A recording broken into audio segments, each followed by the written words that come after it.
Hi, everybody. I'm Dr. Kara Fitzgerald, and I'm really pleased that you were able to make time to join us. I know your days are extremely busy. We're all really working hard in the middle of this COVID pandemic, but I thought it was worth opening this up to you. A conversation with Brent Dorval and James White. Brent is on the new antibody test that KBMO has just launched. Next slide. This conversation that we're going to have with Brent and James today is part of the clinic immersion program that we have here at Sandy Hook Clinic. It's under the heading of a teach-in. So at least once a month, we bring on an industry expert or we bring on a thought leader to teach us about something that's really important in the functional medicine field and beyond. Clearly, the availability of this particular COVID-19 antibody test was extremely important to us, and we met with them earlier and decided to do this broadcast. So our clinic immersion program is where functional medicine practitioners or people transitioning into integrative medicine of all stripes will just track with us in the virtual space. They'll attend our clinic rounds and do all sorts of interesting stuff, and we make these teach-ins. All of these teach-ins and lots of didactic content available to folks as well. But this one, as I said, is broadcast to our larger audience. And again, thank you for attending. We have gotten an enormous response to this, this webinar. We've got, I don't know, at least 100 questions. James and Brent have diligently answered quite a few. I want to assure you that if we don't get to the ones that you wrote in advance, or if we don't get to your QA questions today, we will pull those together into a PDF document, and as long as we have your email address, you'll get a copy of those. So Brent and James have already answered quite a few of them. Submit any questions as they come up during Brent's presentation to the QA box. We also have a chat feature. Use the chat feature to dialogue with colleagues, but don't put your questions there. We won't be monitoring the chat for this. So QA box for all your questions. Next slide. Let me give you a little background on Dr. Dorval. He's ideally situated for this launch. You know KBMO already. They've been doing food sensitivity testing forever. And in fact, as James says, the CEO, James White, he is looking forward to getting back to that. That's the hat they've worn for a long time. That's their area of expertise. Fortunately, though, Dr. Dorval comes with a pretty exquisite background for the launch of this particular test. And you can really ask him your challenging questions. I'm going to give you his background now. Over 25 years experience in strategic management of research, manufacturing, and regulatory affairs in the area of medical devices and diagnostics. Dr. Dorval held a number of management positions, including advisor to the World Health Organization on vaccines and diagnostics. He's done a lot in the antibody array test development arena. He's the inventor of the FIT test, which you know from KBMO. What else has he done? He's got patents covering a variety of rapid assays, including HIV. He's worked on novel biomarkers, novel poliovirus vaccine. His PhD is in medical microbiology and immunology from the College of Medicine at Ohio State, and he performed postdoc work at MIT. And again, James White, he is also on the call. He will be in Q&A with Lara and Karen from our nutrition team, answering your questions. And those that we don't answer in the chat, will circle back and have a live QA after Brent finishes his presentation. So I'm just going to turn that over to Brent now. Great. Well, thank you very much, Kara. It's a pleasure to be invited to give this webinar. And the subject today, of course, is something that's on everybody's mind. You literally can't get away from it, whether it's in print, on TV, or on the radio. And that is the COVID-19 pandemic. And KBMO is uniquely suited to kind of offer an assay that addresses the need to test antibodies that are generated against the COVID-19 virus during the infection process. And I'll explain how it occurs, how antibody production occurs, and also give you some insight as to the clinical relevance of those antibodies. The first thing I'd just like to go over real briefly is just kind of the pictogram of the virus. If you haven't seen it, it's a pretty straightforward coronavirus. It's circular. It's about 150 nanometers. It contains 4 main proteins, actually. The spike glycoprotein, which is responsible. It contains the receptor binding domain that binds to the host cell, which initiates infection, so very important. It contains the RNA and the N protein, or the NP protein, the nuclear protein. So it's a circular helical nuclear capsid. And what happens is the N protein, if you could really see it in microscopic detail, decorates the RNA, the mRNA, with like a beaded necklace. So it is spaced along the RNA and controls the actual replication. You have an envelope protein, and that's a major protein, M, and that's also an important structural protein. You have hemagglutinin esterase. It's a dimer, meaning 2 molecules together, and it's analogous in many respects to influenza, HIV, and some of those particular viruses that also cause cell fusion. Now, there's one protein that isn't shown here, and that's the membrane protein. It's a very large structural protein, and that would be in red, that would be dispersed in the lipid bilayer. So the subject of this test is the measurement of antibodies against the nuclear protein of the COVID-19 virus. And in the next slide, what you can see is we chose the nuclear protein for really a couple of reasons. As you can see in the top slide, IgG expression comes on pretty early, around 5, maybe 10 days, depending on the individual, and it's the solid black line. And what you can see is it comes on early, and it's very, very strong. Whereas if we were to choose the membrane protein M or the S protein, you can see the dotted and the dashed lines underneath it. It comes up a little bit later, but it's a very weak response. So the N protein gives you very, very good sensitivity. Now, if you look at the IgM expression profile underneath this, you can see likewise, M comes up a little bit earlier, it's lower titer, but much like the expression of anti-nuclear protein IgG, it comes up the strongest response. Now, having said that, IgG comes up early, the titer is high, and the affinity, they call it affinity maturation over time, the affinity gets very, very strong. And that's because of affinity maturation. Antibodies get titer binding over time, and these antibodies are responsible for neutralization. So they neutralize the S protein. Now, if you look at the bottom, the IgM, you see that it's lower titer, it's a weak response, and the affinity is very, very low. So that's important. In the next slide, there are 3 main techniques to measure this in the clinic, meaning a diagnostic assays. Culture is the standard, but it's dangerous and people don't use it.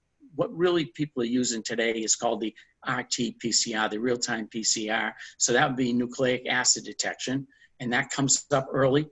It has high sensitivity, but it misses virtually 60% of the cases. And that's because they use a nasopharyngeal swab or other swabs as well. But if you don't catch it right within the window where that virus is replicating, the PCR will be negative, and you will have missed that window, and you will have a false negative. When you look at the IgM and the IgG detection, these are another technique that when combined with PCR works very well. And that's the subject of the rapid test at KBMO Diagnostics for the nuclear antigen. So we measure IgM and IgG antibody against the nuclear protein. And when we show you the clinical signs slides, what you will see is that when you measure antibody, especially in conjunction with PCR, it enhances the ability of the healthcare provider to make a clinical diagnosis. In the next slide, this is just a pictogram of the test that we offer. So very simply, you add a sample to either of the S wells, one for IgM, one for IgG. So you can use whole blood, plasma, or serum. What you do is you add it, and then you add a diluent after that. If you get one line at the control line and nothing at the test line, you're negative for IgM in this case. And if you get two lines, one at the test line and one at the control line, you're positive for IgG. So this would tell a patient that, or a physician, healthcare provider, that you are IgM negative and IgG positive. So you've been exposed to the virus and you're well into the infection process and maybe even into the convalescent phase, given that it's IgG. In the next slide, what I'd like to do is just show you some clinical data that was generated using this test. Now, what's very important about this particular test when you compare it to others is that the validation was done on real samples. So it was used in China on almost 2 million patients that were either infected or suspected to be infected with COVID-19. In addition to that, it's now been used in at least 3 well-controlled clinical trials. And the point here is that these are real clinical samples based on real clear diagnosis and clinical criteria. There are a lot of tests out there, and these are part of many of the questions. A lot of tests out there, they have based their whole test on spike samples, which aren't real, or even worse, just positive or negative serum that has no real clinical background behind it. And the N is in a few dozen, as opposed to, as you will see, 2 million in one case for the large trial they did in China, and in some of these other ones that were well into the hundreds for each one. So the clinical research was conducted at 5 institutions, and the total cases were 447 of suspected COVID-19 infection. Using this kit, 110 cases out of 126 were clinically confirmed as positive. The sensitivity was 87%, and 62 cases of excluded cases were totally negative, so the specificity was 100%. So that's pretty darn good. What that tells you is that this particular test will pick up most of the positives that will be true positives. And in the case of the excluded cases that were negative, the test is antibody negative for this particular virus. So there's very, very good correspondence. In the next slide, it actually gets even better.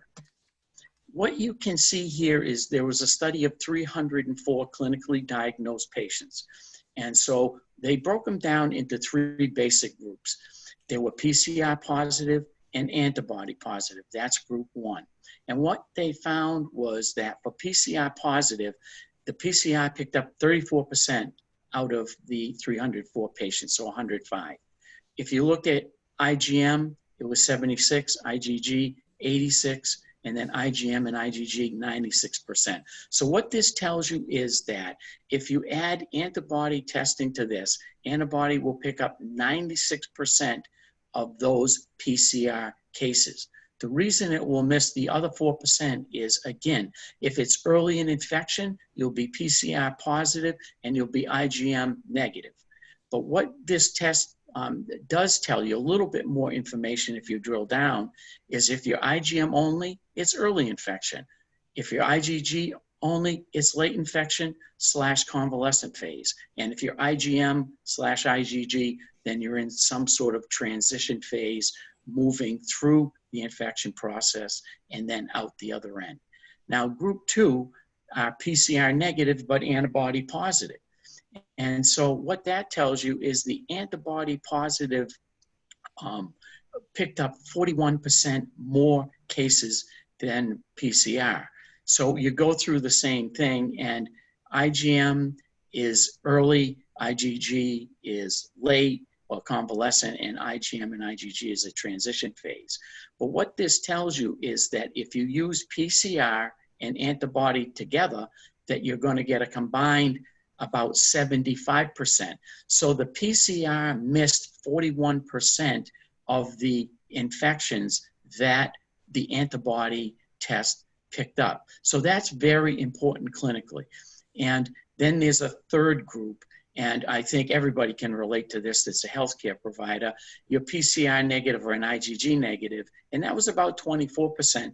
And this is simply a group of patients, and they group them mostly as like FUO, fever of unknown origin. So a patient comes in, they've got a fever, they're especially these days, they're a little bit unnerved. Do I have COVID-19? So again, the healthcare provider drills down on that a little bit, and lo and behold, it's a fever, but it's maybe an infection or some other disease process that generates a fever, but it's not as a result of COVID-19 per se, and that was about 20% of those individuals. And overall conclusion was the COVID-19 rapid test is clinically useful and actually more predictive than PCR. But having said that, it's useful to just point out that everyone has to remember that whether it's PCR or antibody testing, that's just one tool in the bag of a healthcare provider to make a clinical diagnosis. So that you've got to take and look at these particular tests in the context of the whole patient. And I know you all do that, but sometimes that's overlooked. And it's very important because, again, depending on the phase of infection, you could be PCR positive or negative, or antibody positive or negative. And it's really not a false positive or false negative. It's just a question of you haven't hit that window where one or both of these things may show up or may not. In the next slide, there's one last smaller clinical trial where they looked at 202 healthy. And by that, I meant asymptomatic or patients that had fever. And what they found out was, and in this group, PCR was not used or not available. They found out overall that when you combined IgM and IgG testing, that you could pick up 99%, so a sensitivity of 99% of the patients that were clinically infected with COVID-19, and that was the final diagnosis. So again, what you take away from this, the whole picture, is that we had a large clinical trial, 2 million. We've had 3 smaller clinical trials that were well controlled. They all point to the same thing. Antibody testing, using this test, provides a valuable tool for the healthcare provider to base a clinical diagnosis. And on that note, I'd like to turn it over to James White, who's really had a wealth, huge background in medical diagnostics, and he's going to cover FDA and other clinical aspects of this particular test. I just want to remind you that we've got loads of questions, but I know what you're about to cover, James, is important as well. So to the point. I'll keep it brief so that we can focus on Brent. That's the focus today. Again, the reason we're just showing these approvals here is because, again, this test was the first Chinese FDA cleared antibody test. Again, there's only 5 antibody tests that have been approved by the Chinese FDA. So again, it may not be the US FDA, but as you see, many tests come through. The Chinese government's made an announcement recently that they're going to ban the export of anything that's not Chinese FDA cleared. So again, it's important to recognize, are there approvals? This one's also CE marked in terms of in other locations to kind of give us some validity in terms of as we look at these tests. So if you want to look at the next slide, please. So as Brent mentioned, it's been run on over 2 million patients. On the right-hand side is the group of hospitals in Wuhan, which is obviously a place that up until probably a month ago, no one had even heard of Wuhan. But here is the list of places that the test was run in. And on the left, you see some of the facilities in Beijing, Shanghai, all very prestigious locations. This test was also the test of choice for the Chinese CDC as well. So again, when we look to try and bring something in to try and create have an antibody test available here in the US, we have 2 lab partners, one in Shanghai and one in Beijing, and they both agreed that this was the test of choice. It was the first one through the Chinese FDA and the test of choice for the Chinese CDC. And so that's why we're very keen to bring that over with that level of validation behind it, and along with the clinical data that Dr. Dorval has just gone through as well. Thank you. Next slide.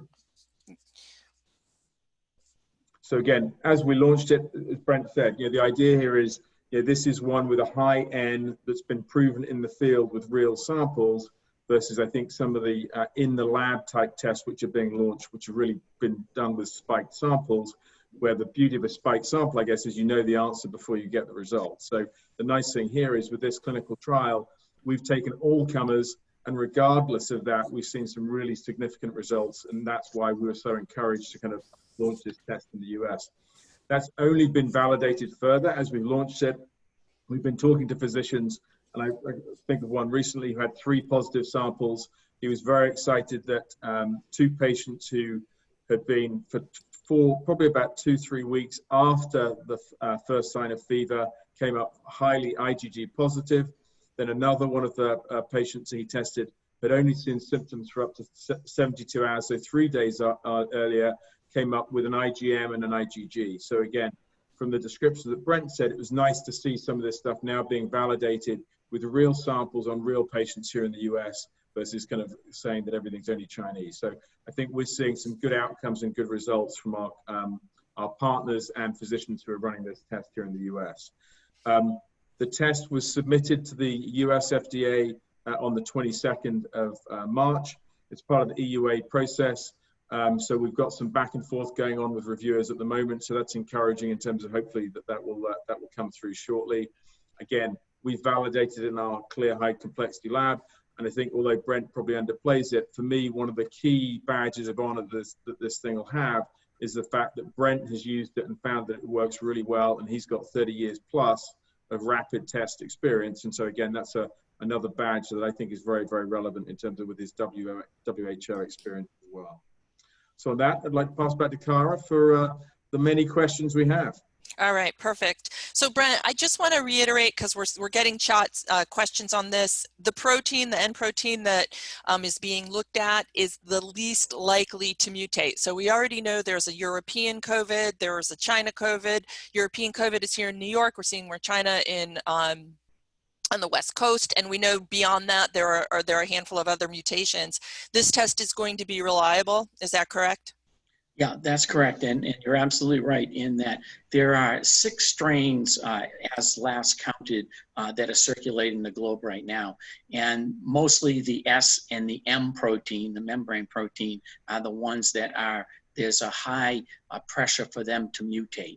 And the N protein not only is conserved, we use a special fragment of this that's even more specific for the COVID-19. So this test will not detect other strains. So other alpha coronaviruses, other betas, and then there's Delta and some others. So the take-home message is all the circulating strains will be picked up, the pandemic strains will be picked up using this test, and it won't cross-react with strains in the past or irrelevant Perfect. strains that may be circulating as well. Perfect. Okay, thank you. Tell me a little bit about blood spot, what that's going to be available soon. So right now, folks, this is a full draw. You'll actually see, you'll have access to the phlebotomy services that they're offering here in the US. They're extensive. If you're not doing in-house draws, and blood spot will be available soon. So maybe just a couple words on that. Right now, the preferred samples for this test are whole blood, plasma, or serum. What we're trying to capitalize is something we worked out for the food sensitivity test that KBMO offers, is that a blood spot, which is you just take a finger stick, you put a drop of blood on a piece of filter paper, you let it dry, you mail it back to the company, we extract the antibodies, and then we use them and test them on the assay. The advantage is obvious, it's cheaper, it's quicker, and assuming the same results, the patients really like it. You don't have to show up.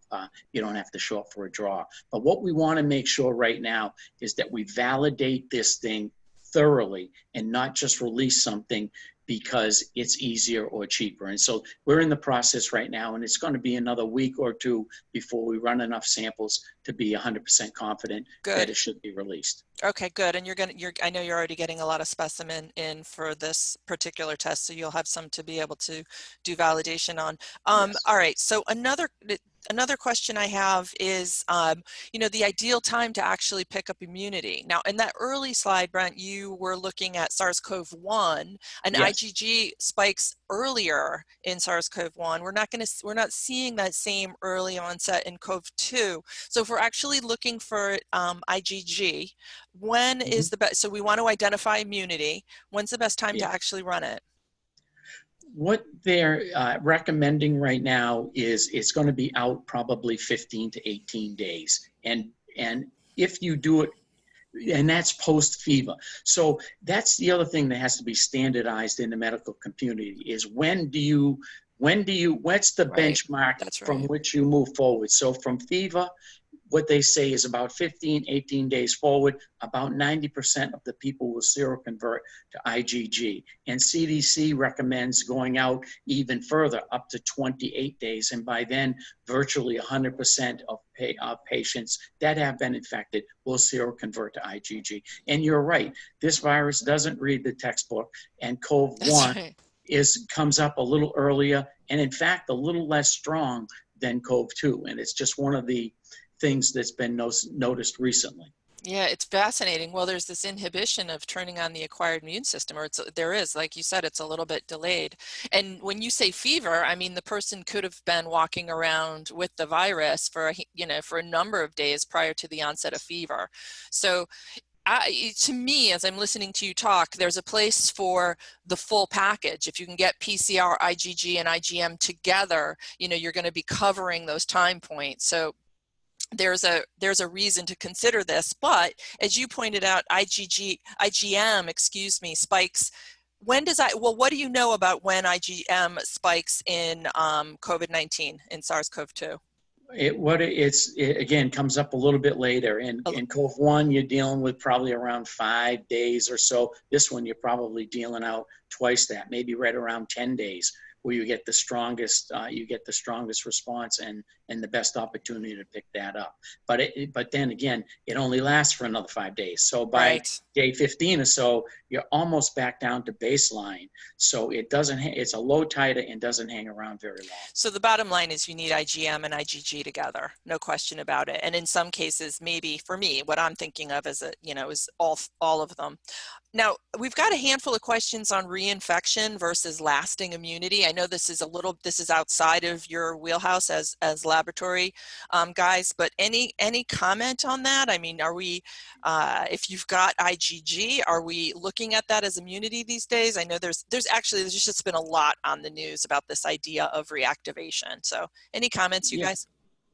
Yes. So what happens is IgG is generated, so it's high affinity, it's strong, and it's long lasting. It's been shown for CoV-1 and others well beyond 12 years, maybe even a couple decades.